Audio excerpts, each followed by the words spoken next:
ज्या पद्धतीने भारतीय जनता पक्षाने आपली पहिले एकला एकला चलो रे भूमिका ही सोडून देऊन मुंबईमधलं उदाहरण जर घेतलं तर त्यांनी एकनाथ शिंदेला बरोबर घेतलं आणि अजित पवारांना सोडलंय.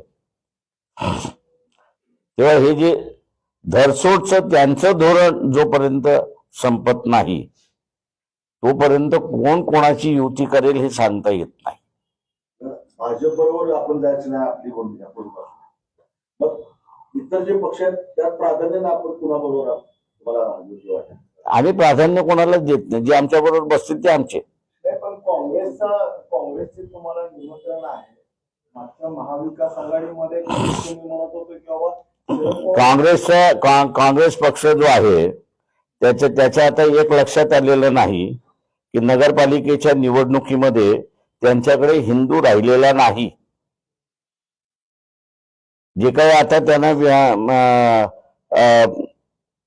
अध्यक्षपदाच्या निवडणुकीमध्ये यश आलेलं आहे ते आदिवासी भागामध्ये आलेलं आहे. विदर्भामध्ये उरलेल्या सगळ्या भागामध्ये त्यांचं असणारं पानिपत झालेलं आहे हे त्यांच्या लक्षात नाहीये.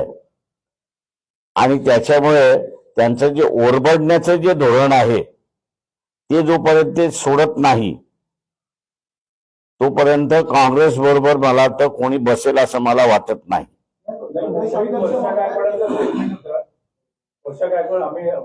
डॉक्टर आंबेडकरांशी चर्चा करणार मी अजून माझं तोंड उघडलेलं नाही त्याच्यामध्ये.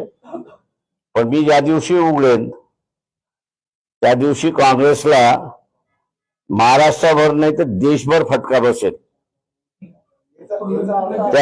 आणि माझं म्हणणं असं आहे की ते मी करायला लागलो तर साल ते बीजेपीला फायदा होत असतो. त्याच्यामुळे काही गोष्टी ज्या आहेत त्या गुलदस्त्यात ठेवून आम्ही असणारा काँग्रेसला समजवण्याचा प्रयत्न करतोय.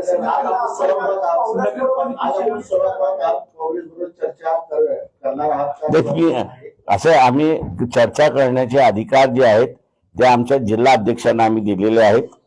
आणि आम्ही असं मानतो की आमचे जिल्हा अध्यक्ष आणि शहर अध्यक्ष हे दोघंही सक्षम आहेत त्या बोलणी करण्यासाठी.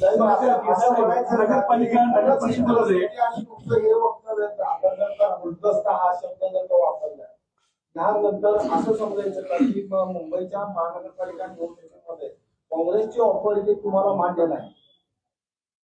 प्रश्न असा आहे त्याच्यामध्ये की आहे की नाही आहे हा वेगळा भाग आहे. त्याच्यामध्ये असणारं बोलणी अजून चाललेली आहेत. ती जोपर्यंत संपत नाही तोपर्यंत काहीही निकष काढणं चुकीचं असं मी त्या ठिकाणी म्हणणार आहे. नगर परिषद नगरपालिकेमध्ये जवळपास 50हून अधिक वंचित बहुजन आघाडीचे नगरसेवक निवडून आले. चांगल्या पद्धतीने यश मिळालं. 104. मग त्याच्याकडे नेमकं ही जी आलेली लाट आहे त्याच्याकडे कशा नजरेने बघताय? त्याचा थेट परिणाम महापालिकेवर होईल. आम्ही असं म्हणतोय की आम्ही असं राष्ट्रवादीपेक्षा काँग्रेसपेक्षा बेटर पोझिशन मध्ये आहोत या सगळ्या याच्यामध्ये. आणि आम्ही एवढंच म्हणणार आहोत की राजकीय पक्षाने जे वाढणाऱ्या फोर्सेस जे आहेत त्याचा तुम्ही योग्य सन्मान केला पाहिजे. तुम्ही असणारं दुसरं कोणीतरी शिजवलेलं आहे ते मी बसून खाईन तर ज्यांनी शिजवलेलं आहे तो थोडी देणार आहे. साहेब Aaditya Thackeray to the point मुलाखतीमध्ये सांगतायत महाराष्ट्रावर अन्याय होतोय म्हणून दोन ठाकरे एकत्र आले. No comments. मागील काही दिवसापासून आपण ईव्हीएम या विषयावर बोलत होतो. नगरपालिकेच्या निवडणुकीनंतर ईव्हीएम हा फॅक्टर आजही आहे आणि पुढच्या पालिकेच्या निवडणुकीत मी आजही म्हणेन की ईव्हीएम मध्ये 10% मॅन्युप्युलेशन केलेलं आहे.